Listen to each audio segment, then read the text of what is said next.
Hello all, welcome back to my channel once again. আশা করি আপনারা ভালো আছেন, আমিও ভালো আছি। তো আজকে আমি বানাতে চলেছি এই প্রচণ্ড গরমে আমের চাটনি। এখানে দেখতে পাচ্ছেন আমি অলরেডি সর্ষের তেল দিয়ে দিয়েছি, তার মধ্যে পাঁচফোড়ন আর তেজপাতা দিয়ে দিয়েছি, দুটো তেজপাতা, অল্প আন্দাজ মতন পাঁচফোড়ন, দুটো শুকনো লঙ্কা। এগুলোকে একদম লো ফ্লেমে অল্প ভেজে নেব। তারপর দিয়ে দেব কাঁচা আম। এখানে 3টে মিডিয়াম সাইজের কাঁচা আম আছে, একটু হালকা ব্রাউন করে আমগুলো ভেজে নিচ্ছি।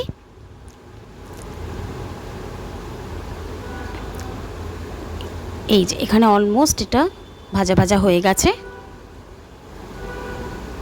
এরপর দিয়ে দেব অল্প কিছু মশলা, যেমন জিরে গুঁড়ো, খুব নামমাত্র হলুদ গুঁড়ো আর একদম নামমাত্র একটু নুন দিয়ে আবার একটু ভালো করে ভেজে নেব।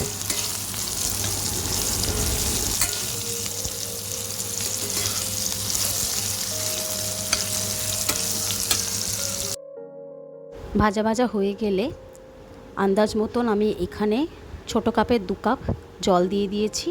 এবার ভালো করে ফুটিয়ে নেব। চিনিটা কিন্তু এখন দেব না, চিনিটা জলটা ফুটে যাবে এরপর আমি চিনিটা দিচ্ছি। ভালো রকম যখন বয়লিং এফেক্টটা আপনারা দেখতে পারবেন, তারপর চিনিটা অ্যাড করবেন।